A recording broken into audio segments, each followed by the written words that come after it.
Welcome to the Divorce Survival Guide podcast, where we have open and honest conversations about co-parenting, separation, divorce, and the hardest question of all, should you stay or should you go?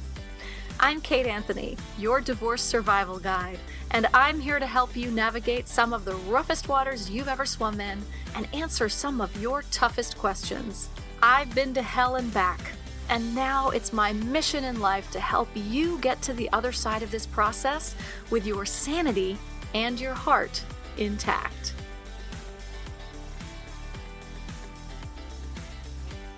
Hey everyone, welcome back.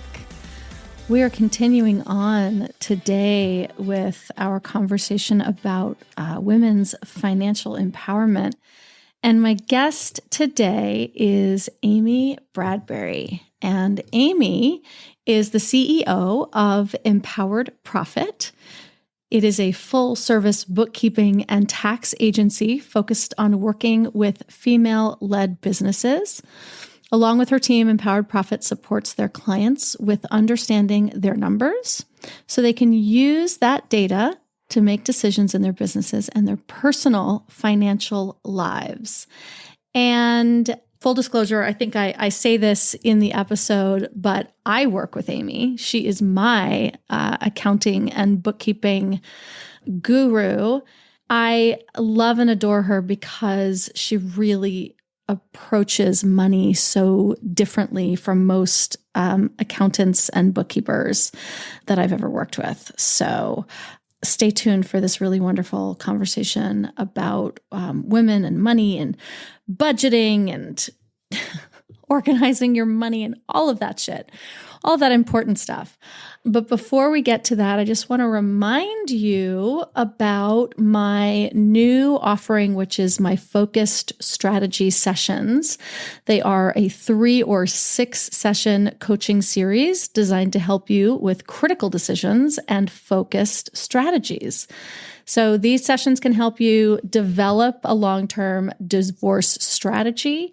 I can help prepare you to work effectively with your attorney, which can potentially save you thousands of dollars. I can help plan for the difficult conversations that are ahead with your spouse, with your kids, all of that, with your parents. I can help you make the decision to stay or go once and for all, and so many more things. They're a perfect way to get clarity, confidence, and direction without feeling overwhelmed. My private coaching packages have up until now I've only had one, which is my full 12 session package. And, it's a huge time and financial investment. So these focused strategy sessions, either 3 or 6, are a great way to have one-on-one access to me without that longer term commitment. So if you've been considering coaching, but haven't felt ready for that long-term commitment, this is your chance to get the support that you need from me. So all you need to do is go to kateanthony.com/apply. You're going to fill out a questionnaire. There's no consultation necessary. And I will personally recommend the best package for your needs, 3 or 6, just depending on what you're going through. I can usually tell like, oh, okay, we can totally knock this out in 3 or like, we're going to need a little bit more. So kateanthony.com/apply. And now we're going to shift our focus back to my conversation with Amy Bradbury. Amy, thank you so much for coming on to talk to us about all things money. Yes, thanks for having me. I'm excited to be here. I'm so excited. Full disclosure. I just want everyone to know the full disclosure is that you are my financial guru. Yes. The reason that I asked you to come on to my podcast is because I love working with you so much. So I love there you working go. with you Yeah. It's weird because you're all up in my business, but that's exactly why I hired you. I was like, so explain to the people, if you would, a little bit about what it is that you do for people so that they know what we're talking about. I run a traditional accounting firm in the context that we work with business owners. We do their bookkeeping. We maintain their QuickBooks, right? Like all of those things. We give you a report that says, here's where your money is going. We file a tax return for you, sort of like all of the check the box things that go with accounting.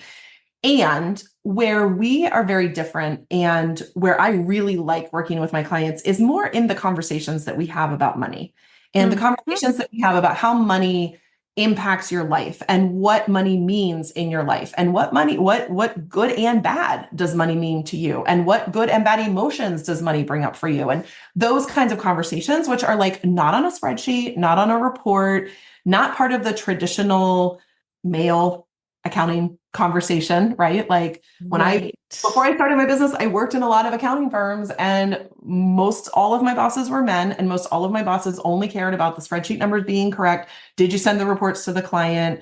Move on. How much time did you bill? And I'm like, well, they had some questions. We don't have time for questions. We don't do that. We don't have conversations with the clients. Like we provide a service, that's it. And I'm like, well, this actually isn't a service that you're providing. they didn't ask for my feedback. And so, I started my own business so that I could do it my way. One of the things that you say, I think probably the reason I immediately hired you was that on your website, on the homepage, you say, and we do it all while slowly but surely working to dismantle the racist patriarchy and the money mindset BS it has instilled in us. And I was like, oh, she's my person. Yes. And there's so much of it that's so hidden, right? I mean, I guess that's, when it's instilled, it is so hidden that it is so hard to even recognize it and think about it, right? Like, even if we think about like hobbies and the way that hobbies that women have and hobbies that men have are spoken about and talked about, right? It is completely fine and seen as a very normal thing to do for a man to go out and spend a ton of money on golf clubs, to go golfing, to go fishing, to go hunting, right? Whatever their hobbies are require all of this extra equipment and spending time away, normally from family, home duties, parenting, whatever they have, right, in their life. And it's like, oh, that's what men do. But then women want to buy a lipstick or get a manicure. And it's like, oh, these silly girl things. And it's like, right. How much do you really need to spend on your hair? Right. Right. Going to get your hair done again. Well, yeah. Right. Do you need another putter? Do you need another golf club? Like, I don't think the golf club is what's going to make you good at golf, dear. I think. And not to say that getting our hair done and buying lipstick are our hobbies, right? But even women's hobbies, quote, women's hobbies, right? The things that we tend towards. We're told that our hobbies are shopping. Right. But then when the men shop for things, it's seen as like, oh, they're buying those things because that's for their hobby versus women are buying those things because we're frivolous and silly. And I bet a lot of women who are listening to this are nodding their heads and like, yeah, this is part of why our marriage broke down. Yes. Because of the level of disrespect for our personhood, which is really what that is. Yes. That was present in our marriages. And we also talk about the way that money is this sort of male patriarchal, like, yes, the way that we spend our money, but also the way that we talk about money, the money, like terminology and how, like, I love to talk about how things like, even like, in like crypto, how like the bros, like the crypto bros talk about this stuff in ways that are so like word salady and complex. They're actually quite simple concepts, but there's a way that we talk about money and that financial literacy is presented that makes it sound really hard and complicated. For sure. And that's by design, I believe, right? Like the same way that we don't really want to educate people in this country, because when you have a country full of educated people, they might start questioning what you're telling them to do, right? It goes the ding, same way. Ding, ding, ding, ding. And it's like, oh, if we make this seem so complex and hard, and we tell women over and over again that they're just not good at math, or they just don't get it, or it's okay, sweetheart, your husband will take care of this for you. Don't worry. You don't need to really understand this. And we get those messages from birth. It's the plot of many movies. It's the Disney princess. It's it's the things that, unfortunately, for a lot of us, our mothers were in relationships where they did not have autonomy with their money. And so we saw it happening. And it's really hard to then, when you don't have a model for it to be different, it's really hard to be the one that breaks the model and breaks the mold and makes it different. And it's showing a different option to our children, our nieces and nephews, the children that we're around, But yeah, like it is just over complex for no reason. There is a much simpler way that you can explain things. And, I'll say to a client, okay, well, here's what the IRS says that this means. Da, da, da, da, da. Here's what you actually need to know that means. Like, here's the translated version, like real people speak of like what that really means. And it's like, oh, that actually like isn't that complex. I'm like, no, it really isn't. It really doesn't have to be that hard. It's so fascinating. I look at that, like there's some like, local ordinance laws and stuff that I've been looking up lately for like things in my neighborhood that I'm like, wait, I don't understand. Like, what is the law about this? Right. Yeah. And then you look it up and it is, the wording is so complicated, and it literally doesn't have to be. That is an overarching theme, obviously, in this patriarchy. Some of what we're talking about, I think, informs our money mindset, the way that we really perceive money in our lives. And we all have a money story, we've all of those things, right? And so you really work with your clients and you talk about how to reframe and adjust this money mindset using like small steps, right? Yeah. Little like baby steps. Can you talk a little bit about that? And also like, what is a money mindset? What is a money story? All of that. Talking about that. So your money story is essentially just what your thoughts are and what your feelings are about money, what the emotions are that are brought up when you think about money, when you sit down and open up I used to say like, open up your checkbook. Nobody has a checkbook anymore, but like when you sit down and open up your bank account and you look at things like what comes up in your body when you're doing that? And what does that mean? And where is that coming from? There's a lot of throwbacks to obviously therapy and anything that you're looking at, right? And money is just one more tenet of something that you can explore with that, of what the messages were that you received as a child and through the music and the media and the TV shows that we consume and all of those things, and just what society tells us about money. And we are taught that money is complicated, money is hard, women aren't good with it, women are silly with how they spend their money. You should just let men take care of it. When women have a business, it's a cute little business and isn't that lovely. And no, we're not going to give you any venture capital because we don't think you're really serious in business. And we really would rather you be home with the children. And are that in a totally different perspective, right? And so we take all of that and we internalize it. And then when we have a business and things maybe aren't going well, we're like, well, that's because women aren't good at business. And instead of just saying, oh, this was a hiccup, like a man would be like, oh, we had a bad month. Women are like, I'm a failure. I shouldn't be doing this. Why am I even doing it? Right. And it's just, that's all connected back to our money story. And one of the things we like to work with our clients on, of course, is identifying what that money story is, because when you put it out in the open, you can be less ashamed of it and just know that it is just part of what you need to acknowledge when you're making a decision about your money. You just need to know, okay, this is my money story. This is my thing, right? Money doesn't grow on trees. It's hard to make money. People that have money are evil. Money is bad. Money is the root of all evil. Money is terrible. Look at all of these terrible things that all of these rich people are doing. And then we wonder, I wonder why I can't make any money in my business. Well, yeah, because your subconscious is telling you that if you earn money, you're going to be evil, right? Like, it's all there, right? And so we just have to like uncover it and figure it out. And it's like things that we heard people saying over and over again, like those things I just rattled off, right? So we bring that out, we think about it, and then we look at how our actions in our business and in our life with our money are aligning with what our beliefs really are. And then it's like, oh, okay, well, if I want to change what my actions are, I probably need to change my beliefs. Well, how do I change my beliefs? Well, you don't just wake up one day and be like, well, I don't think that money's evil anymore. There, I cured that. We have to take some small steps away from it and look for examples of situations where there are people that have a lot of money that are doing good things in the world. Whatever the thing is that you've identified that you need to work on. You can't go from, I'll never have enough. Like that was always my money story. There's never enough. There's never enough. There's never enough money, right? There's never enough.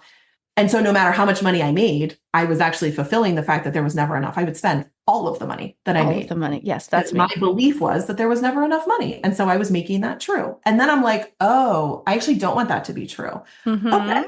So then I can stair step and start saying different things to myself, right? There is plenty of money for the things that I choose to spend my money on. There There are places where I can spend my money, where I am doing good with the money that I'm spending, right? There are different, I don't want to use the word mantra because I feel like that gets, the wrong connotation, but there are different ways that we can say things to ourselves to reframe what our money story is that very, very slowly and surely over time will help us change what those beliefs are so that then we can change the actions that we're taking around our money. Yeah. And I think what you're pointing to is something really interesting, which maybe not mantras, but maybe affirmations. And I have a very different view on affirmations than a lot of people. So, because when I hear the word affirmation, I'm like, ugh. We are going to talk about that on the other side of this break. This message is sponsored by Greenlight. A new school year is starting soon, and if you're a parent, you want to make this new school year an opportunity for your kids to learn important life skills and continue building independence.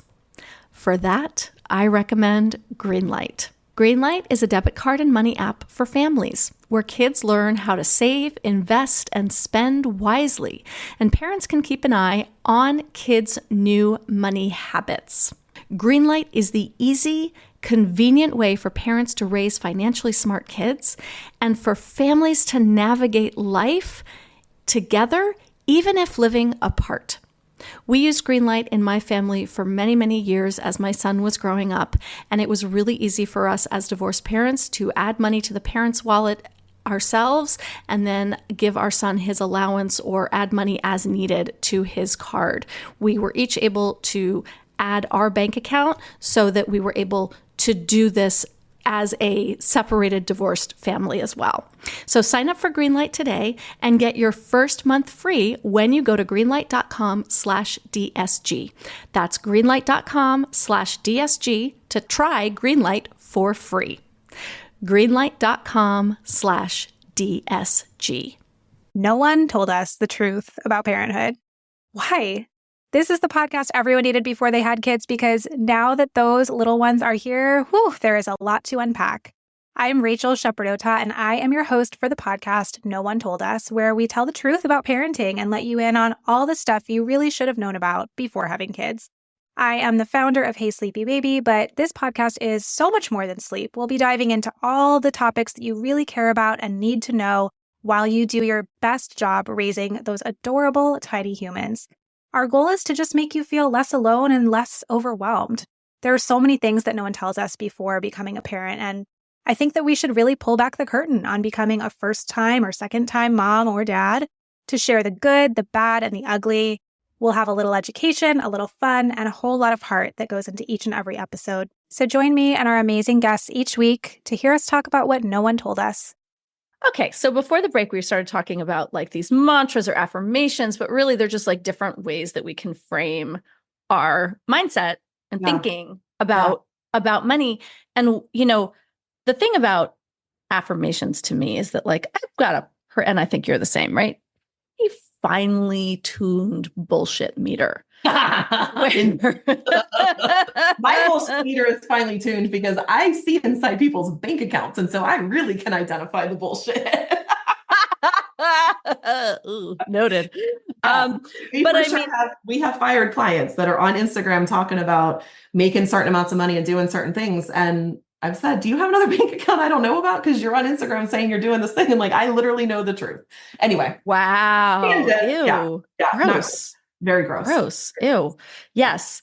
That's what we call a moral compass and values in our business. The thing about affirmations, right, is like, we don't just like stand and stare in the mirror and say, I make $1 million a year. Write it on a Post-it note and like repeat it over and over again. No. Right. Like, no, but I love this shift of like, I make enough money to support myself and to I don't know. What did you say? I don't remember either, but it was something along the lines of like, I make plenty of money for the things I choose to spend my money on, or, something along. It's more about conscious spending, right? Like, yes, a lot. Mm-hmm. Yes. Shifting from conscious spending, from unconscious spending, like, having your Amazon app like at the ready all the time. And I need that. I totally need that to like, putting things in your cart and leaving them there and then coming back and checking a couple days later. Right? The things in my cart right now that I go back and I'm like, I 100% believe that I needed that 3 days ago. It was for sure going to solve a problem for me. And now I go back and look and I'm like, what was that? What problem was I trying to solve? What even is that thing? Like, who told me to buy that? Right? What even is this thing? Jesus Christ. Language is so powerful. So it doesn't even have to be a mantra. It doesn't even have to be an affirmation of like, if you're not into those kinds of things, even just reframing the things that you say. So like your kids might say, Mom, can we blah, blah, blah. Can you buy me this? Can you buy me that? No, we can't afford that. That's probably not true in a lot of cases. It's just that we're actually choosing to spend our money on things other than what your child is asking for. And I grew up in a house where no matter what I was told, we couldn't afford it. And in some cases that was true, but in other cases I was like, yeah, but you're spending a lot of money on this thing over here. So, kids also have a pretty good bullshit meter. Bullshit.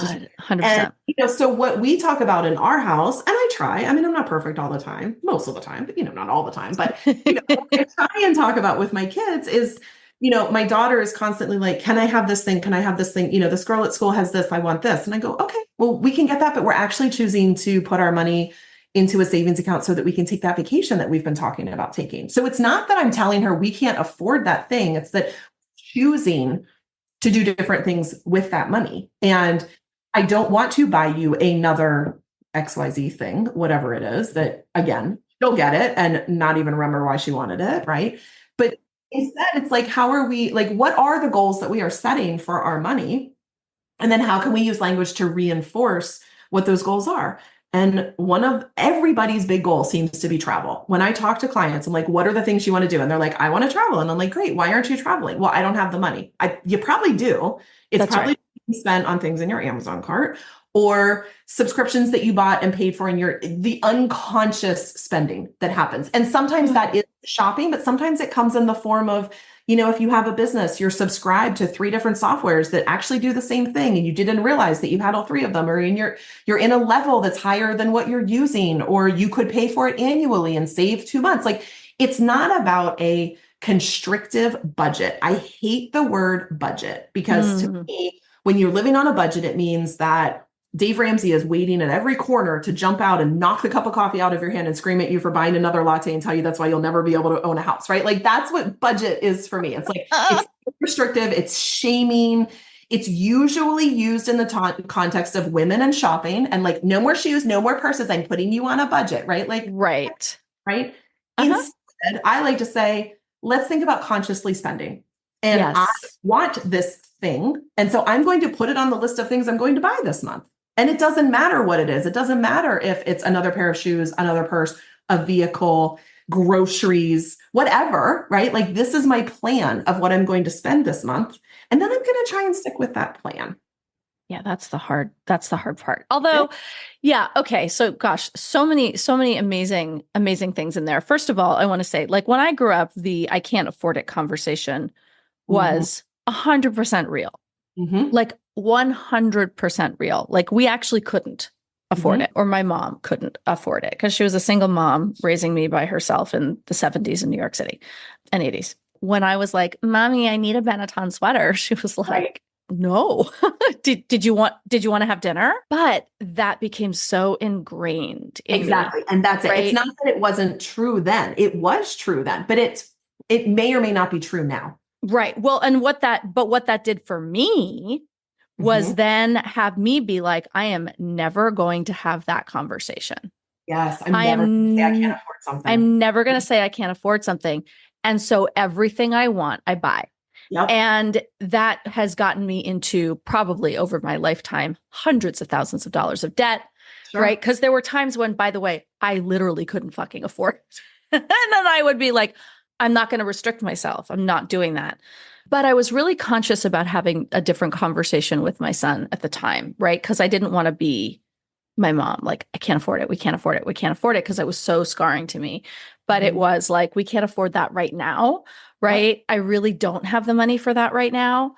But then when I was making more money, he was in on the process of, and he's like, Mom, now we're doing better. Can we like go to the movies, or can we do this thing? That's a great point. Like, having your kids involved in the process and having conversations about money, right? We were never allowed to have money. Is not something you talk about. Oh my gosh, you'd be so ashamed of money, so ashamed of sex. But you're not supposed to talk about either of those things, but yet you're supposed to be able to show up as an adult and be great at both of them. Right. Exactly. Right. And I think a lot of us that are in this similar age group, like that grew up in places like that, are like, nope, no more. Like we are talking about it. We are talking about it. And even if the conversation is, the reality is we can't afford that. That's okay. You can still have that conversation with That's your right. and not just a statement and it's shut down and it's not open for discussion. It's a conversation. And we are doing so much better. Oh my God. 100%. I think we are. I mean, not perfect, but we really are. So I want to go back and talk about something that you brought up, which is the idea of a budget, because that is a huge thing that women ask about all the time. They're like, how do I create a budget now? How do I haven't been financially involved. I'm not financially literate. So I guess this is a two-parter. Like one is like, how do women become financially literate who maybe have not been up until now and feel very overwhelmed and intimidated? And if budgeting is like Dave Ramsey, I love the idea of Dave Ramsey being around the corner coming to knock your cup of coffee out of your hand. How do we create like what this plan, right? I guess it's a difference between a spending plan and a budget. So those are two, I guess they're somewhat intertwined, right? Creating a financial plan, a spending plan versus a budget is part of financial literacy, I suppose. But I don't know, it's a two-parter. It is. I think a lot of it starts with just looking at it, just being open to it, noticing what's coming up in your body when you're trying to just being kind to yourself and understanding this is a very slow process. It's going to take a long time. However many years old you are is how long you didn't have the plan and the financial literacy. And so it's not going to change overnight. Okay. And we all put unrealistic expectations on ourselves of how quickly we're going to be able to make things change. And so just starting with the knowledge that it is going to be a process. Yeah. And it could be painful at times, but it is going to be worth it so much in the long end. Printing out the last couple of months of your bank statements and your credit cards and going through with a highlighter and just noticing, where are you spending your money? What are you spending your money on? Putting it into some buckets that have meaning, right? This is how much it costs for me to have my vehicle, right? Car payment, insurance, gas, maintenance, right? Like getting an idea of where your money is going and how much it actually costs to run your life can be a hard thing to go through and do, right? Because we don't know, and we don't know that number. But the thing is that if we don't have the data, we can't make any decisions. And everything has to come from gathering the data. Like you have to have the data. If I'm going to work with somebody, the first thing that we do is we go through the process of gathering the data, because I can't tell you how much your sales needs to be in your business or how much money you should be paying yourself if I don't know what those numbers are of how much you need to live. How much is it? How much does it cost for you to live your life right now? This isn't like you've got to stop spending money on groceries. You can only eat ramen, although ramen these days is delicious. I say that all the time. And it's like ramen these days is not the same as ramen when we were kids and we had to grow up, right? Like ramen is yum and not expensive, right? But like, this doesn't mean you have to cut back and not eat the things that you don't have to change the way you're living your life. I just need a number, right? That's right. Go put stuff in buckets so you can say, this is how much I'm spending in each of these different areas. Then you can compare that with how much money you're bringing in and see what the gap is. And then you can start making a plan for addressing the difference in that gap. There's something about that's very simple, right? Very simple about like, well, you take a spreadsheet and you write down what your necessary expenses are. And then you write down what your income is. And then there's a discrepancy and you figure that out, right? Yeah. Sounds very simple. And I like the idea of, just you're gathering data. There's no emotion attached to it, right? We have to leave the shame at the door. It's like, we don't do this anymore, but back in the day, it was like getting your starting weight before starting a diet. It's just a number. It's just what's so, right? Like when I go to the gym, right? I don't weigh myself, but I am interested in how much I can lift. I have goals about that. But if I don't know what I can lift now, how do I know if the plan that I'm working on is going to help me lift more later? I have to have the data. I have to pick up a heavy weight and see if I can lift it up. And then I'm going to train for a couple of weeks. And then I'm going to pick up that same amount of weight and be like, wow, that's actually lighter, right? You have to have that data and that starting point. That's right. That's right. We're going to take one more break. We're going to continue this conversation on the other side.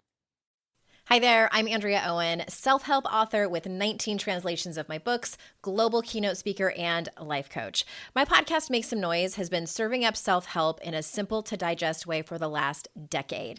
The topics brought in each episode are practical and easy to implement around topics such as working through fears that keep you stuck, different modalities of therapy, managing your negative self-talk, and more. We bring you guest experts, solo episodes, and I even coach listeners on the air around relatable struggles.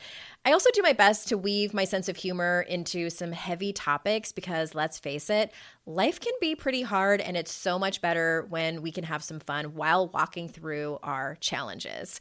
Whether you're seasoned in personal development or just starting out, Make Some Noise podcast will help you become the best version of yourself, the person you're proud of when you look in the mirror and show up in your life. Simply search Make Some Noise with Andrea Owen wherever you listen to your podcasts. Lynn, this time of year, parenting can be such a flusterclux. You've come to the right place. I'm Lynn Lyons, and I've been treating anxious families for over 30 years. I'm Lynn's sister-in-law and co-host Robin Hudson. Join us for Flusterclux, a podcast for parents who worry. Wait, that's everybody. Yeah, these last few years have felt like one long anxiety attack for so many. Why do you think parents are always surprised that a podcast about anxiety relates to them, even if no one in their house has an anxiety disorder? Well, worry is human. Everyone does it, and anxiety shows up when we face uncertainty. All the parenting tips you've taught me have been essential. I love to break it down into skills we need to manage worry in our families. We've covered so many topics: depression, burnout, meltdowns, perfectionism. Don't forget scary mothers-in-law. Right, but of course that's not my mother-in-law. Because that's my mother. And a listener. As a psychotherapist, I like to teach parents and kids how to respond to everyday moments in healthy ways. Managing anxiety really can be taught. It really can. And I'll even tell you what to say. We talk about serious stuff, but without being too serious. Anxiety wants everything serious. Anxiety doesn't stand a chance when we're laughing, even about the tough stuff. It's all very well and good for us to be like, it's really easy. You just create a spreadsheet and then you see the difference and blah, there it is, right? But first of all, nothing is static. Nothing costs the same every month. Correct. And also, if you're getting divorced and you don't really know, you're trying to figure out okay, I think I'm going to get this much spousal support. I've got clients who are like, I don't actually know how much house I can afford. I need to get out of this house. I don't actually know how much house I can afford because I actually don't really know what my spousal or child support, obligations or payments are going to be. Things are a lot more fluid than they appear at first, right? That's true. Yeah, that's very true. Absolutely. So Absolutely. how do we create a spending plan that's realistic? Mm-hmm. Based on all of these fluctuations and fluidities? Yeah, you can do it one of two ways. And I think that there's value, depending on your circumstances and your situation, of having multiple tools at your disposal, right? Mm-hmm. So sometimes it can be really easy to say, okay, this is how much I know my income is going to be. How am I going to allocate that between the things that I know that I need? And then using that to create your conscious spending plan, right? I know that I have $10,000 a month that's going to be coming in. What are the buckets that's going to go into? Compare that to what the spending has been and see if there's areas where that needs to change, right? Yeah. I always think it needs to start from adding up your spending and seeing where the money is going, because you don't know how much you need to allocate into a bucket if you don't know how much your car payment plus your insurance plus your gas is, right? And yeah, there are going to be fluctuations, but write up. And it's just data. It's just a starting point. This isn't set in stone forever, right? We're going to be adjusting this on a regular basis. The other way that you can create it is to not know necessarily how much income you're going to have, but even if you need to know, even to create what you know you need to ask for, because sometimes that's even a conversation that's really hard. If you don't even have any idea how much you need, when your lawyer says, we're going to get this much, you go, okay. You don't even know if that's going to be enough or not enough because you don't have awareness of what the buckets are and what the money is that you need to live, right? So sometimes that looks like looking in a couple of different neighborhoods of where you might want to have your house and going and talking and having a conversation with somebody about what the rent is and how much it costs to live there and gathering all of that data so that you know how much it is going to cost, so that then again, you can calculate what all of that spending is going to be so that you can say, well, yeah, you offered me 10, but that's actually not going to be enough. Like I actually need the number to be 15, right? It gives you that information that is more concrete. And when you have more concrete data, you can be more in your power when you're having those financial conversations. When you don't know the numbers, it's very easy just to take what somebody else says as the truth. But when you know the numbers and you know the reason behind it, it's much easier to say, no, actually, $10,000 is not suitable. I need 15. And you know why. And here's why. That's right. That's right. And this is, the job also, this is why I really always recommend women work with a CDFA, someone who's a certified divorce financial analyst who's going to look at what you need in that way so that you can. I think it is such an important point that you bring up that it's not just, oh, this is what I'm going to get. And so I'll have to figure it out and struggle and, contort myself. But this is what I need. Yeah. And also, assuming that there is that much available in the family, right? Because knowing what you need could come partially from spousal support, child support, and it might help then what your job needs to bring in, right? Like if it's a situation where you haven't worked in a couple of years because you've been taking care of the kids and all of that, right? Like there's some money that's going to be coming in from the spousal support, the child support, whatever. And then you need to know what salary you need to be looking for when you're going to get a job. That's all part of knowing this data and knowing these numbers. It's not necessarily to just have that money come through the lawyer, right? Like and just have it through the divorce, but there's also my household needs this amount of money. Great. And I'll tell you what, women are the best problem solvers on earth. So if you're like, if you have the data and this is how much money I need to take care of my house, to take care of my family, you will figure out a way. You will fucking figure it out. Figure out a way. That's right. That's right. You can't start figuring out a way without knowing the data and what the number is and what you need. That's right. There are many ways to figure this stuff out. I tell the story of my mother who, was putting herself through graduate school and raising me as a single mom in New York City in the 70s and 80s. And she went to grad school because she was an actor. And eventually someone was like, you're not going to be able to go on tour anymore. You should maybe get your master's so that you can teach. And then she did. She put herself through school. She got her master's, she got her PhD so that she could become a full-time professor because she solved the problem. And part of solving that problem, by the way, was that my godfather bought her a bicycle so that she could ride her bike all over New York City to the different, because, as in grad school, she was an adjunct professor at all these, teaching at all over the place from City College to NYU. We're talking from up in Harlem down to the bottom of the island. Right. Yeah. And she rode her bike all over because subway and bus fare was dinner. That's how she solved that problem. She was very lucky that my godfather was so generous and, he paid for my school for a couple of years. I mean, he was amazing. But again, she knew enough to go, okay, now my mother also went to the London School of Economics. And so my mother has an Excel spreadsheet for her brain. She can tell you how much milk costs at each store. And this is why I am such a fucking mess when it comes to money, is that my mom was so I hated it and rebelled against it. Stop. Why you used to be a mess with money. Thank you. So now you guys know why you may continue, but no, you don't get away with it. You're right. That's right. Now you guys know why I work with Amy. I used to be such a mess with money was because, I was always rebelling. And my mom will literally, she has, literally her brain is a spreadsheet. She will assess the groceries. She has an inventory of the food that's in my refrigerator. Because she knows, well, did you eat this? Did you eat that? You have this, you could have that. Insanity, right? She knew that if she had a bicycle, she knew to ask for a bicycle, that if she had a bicycle, she could save that money and be able to, she didn't have enough money to buy a bike.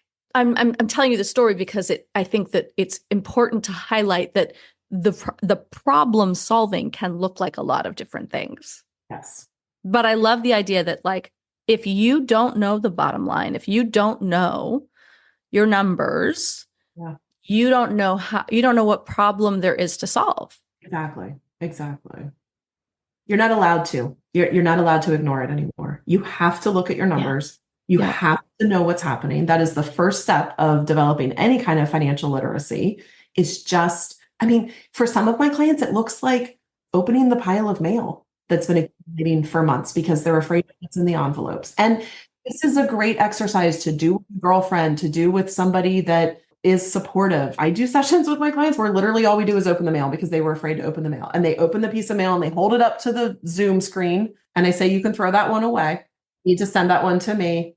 Here's what you need to do with that one, right? Like sometimes it's just about opening the mail. Sometimes it's a lot more than that, sometimes just looking at the bank statement, right? Like, and just allowing yourself the space to learn and grow and not expect that you're going to be so much better tomorrow just because you decided today to start doing this when you haven't been doing it for 30 years, Let yourself have the time, the space, and really pay attention and notice these emotions that are coming up. They're usually some sort of fear and shame. Those are the most common emotions that are about money. And, knowing how you also can do that. So one of the stories that I share, as I said before, I like to go to the gym. I like to lift weights. It makes me feel very powerful to lift something very heavy up and then like run and then like throw it down on the ground. Okay.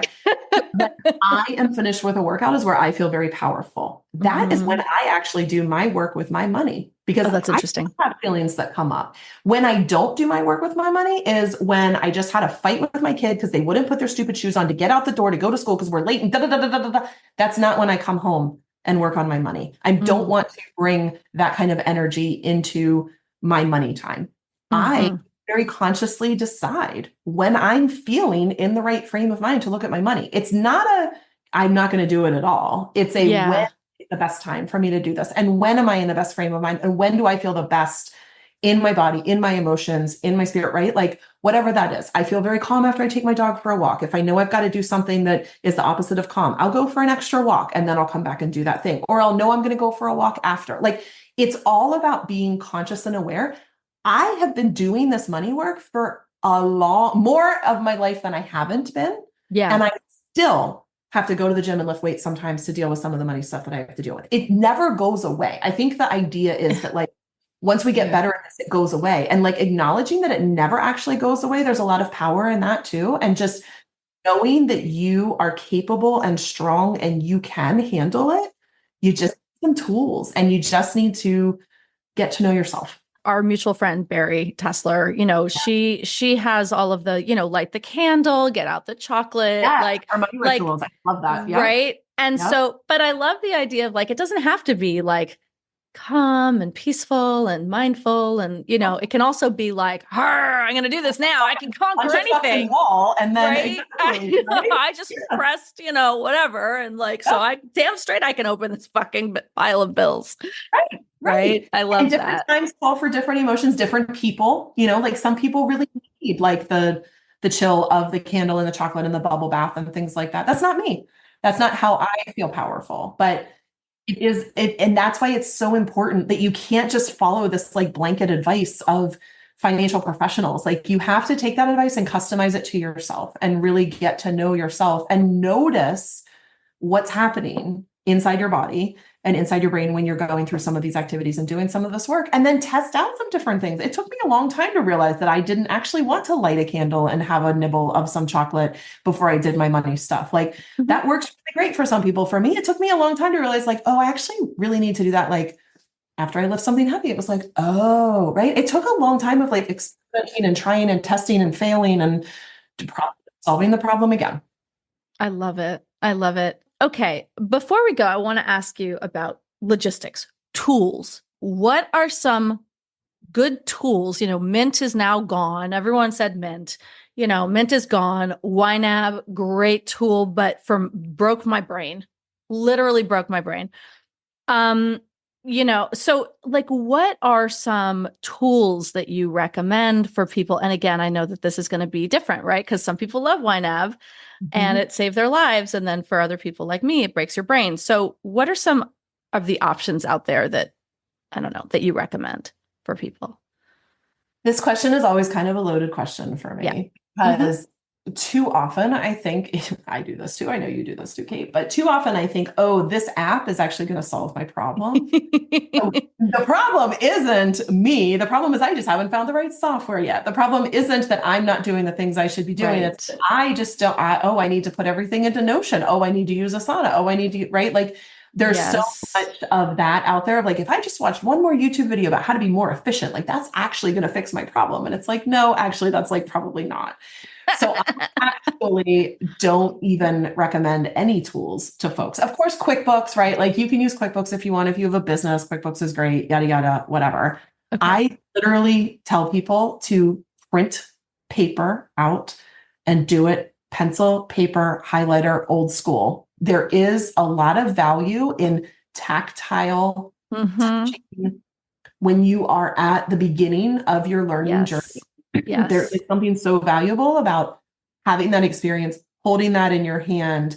You know, think of yourself as a toddler who is experimenting and touching everything and putting everything in their mouth. And that's how they learn about the world. And that's really the stage that a lot of people are in when they're thinking about their financial journey. And so jumping all the way to putting something in an app is like skipping a lot of that important exploration that really needs to happen.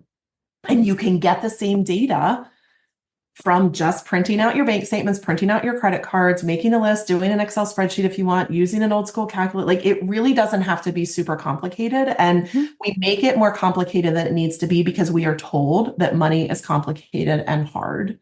And we are told that this app is going to solve our problems. And we are told that if we only had the right software, then we would have the right answer. And none of those things are true. They are tools. Once you know what your numbers are and you have some understanding, sure, then you can go and use software, right? Like you can do that. But I know anybody who's a parent has had the conversation with their child of you can't have a calculator until you learn to do the math. You have to know how to do the math before you can use the tool of the calculator, right? And then it's like, once you understand how to get the answer, you can use the tool. And we want to skip all of that because we know that that's hard. It sucks. But I am such an analog person. You know this. I like print everything. I've got paper all over my desk all the time. And it really is. It's true. You know, as I've been working with you and figuring shit out, it's long, arduous process. But I do, like I have super fun, exciting, wonderful. No, so exciting. And no, working with you, it's amazing. It's the stuff in between that's, no, it's great. It's amazing. It's amazing. But printing shit out and then putting in Excel, right? Just because Excel's going to do the math for me. I'm going to do the sums. I'm going to have the columns. Like, I need it clean. But yeah, my mom, London School of Economics, man, she does this shit on paper every day.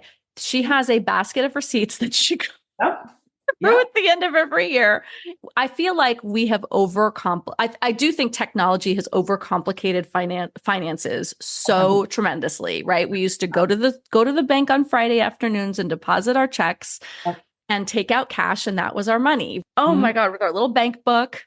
Yep. And now it's so complex and complicated and it's so much. And when you're already feeling overwhelmed about money and then you decide because you crowdsourced in a Facebook group and somebody that isn't you, doesn't have anything in common with you, told you that YNAB is the solution. I love YNAB also, but it is complex and complicated. Someone tells you, oh my gosh, I used YNAB, it changed my life. You're already feeling overwhelmed and anxious about your money. You open YNAB and you can't figure it out. What does that tell you? It's just reinforcing your thought that you're not good at money, that it's complex and complicated and you can't figure it out. And it's like that person doesn't have the same brain as you. They don't know anything about you. They are telling you to use this app that worked for them, but like, who cares, right? So it really is about just getting the noise out of there so that you can really figure out what it is that you need as a person and allowing that to come through. And then you can go find an app. Sure. Like there are of them out there. It's really easy to find, but the app is the after. The app is not the solution to your problems. Oh my gosh. So Amy, how do you work with women? If there are women who are listening to this are like, oh my God, I want her. I need her. Where can they find you? And what do you do with people like me? We do so many fun things with people. I just love it so much. We do everything from You can just buy a power hour with me where, if something that we talked about is like resonates with you and you literally just need an hour with me to open your mail, like you can just buy that and I'll open your mail. I literally just show up to a Zoom call and support whatever it is that you need. So I have clients that just buy those when they need them, one off in there. All the way to, if you have a business and you need bookkeeping and payroll and tax returns and yada, yada, yada, all the complicated stuff, we work with people with all of that stuff too.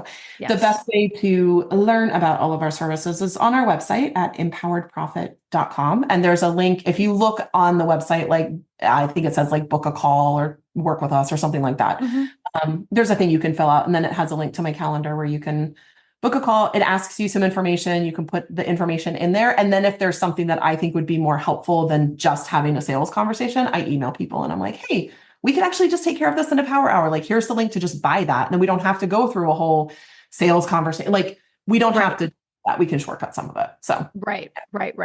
And that's what I did. I booked a sales call and then I was like, okay, let's do this. Both feet in. And then we decided together, right? Like, there's a lot of different ways, things that I ask clients, like, do you like to work with someone on email or do you want to have phone calls together? Do you, how much of this do you want to do? How much of it do you want me to do? Do you want me to teach you how to do this? Do you want me just to do this? There's so many, like we have packages that we put people into, but they're all customized to like what the individual person needs and where they are in their own financial literacy journey.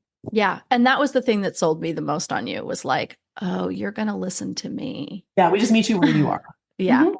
Absolute genius. So empoweredprofit.com. Amy Bradbury, thank you so much for coming on and sharing your incredible wisdom with my audience and for fixing my shit. We are working together to fix yours. That's right. You are putting in the hard work too. You are putting in the hard work too. And you're doing a great job. And I can attest to the fact that it is a process. It is a process. Yeah, for sure. So, Amy, thank you so much. It was so much fun talking to you. Bye. Thanks for tuning in to another episode of the Divorce Survival Guide podcast. If you like what you hear, head on over to Apple Podcasts or wherever you listen in and leave me a review. And don't forget to follow me on Instagram at the Divorce Survival Guide. I'll see you next time. And until then, remember, you, my love, deserve to be happy.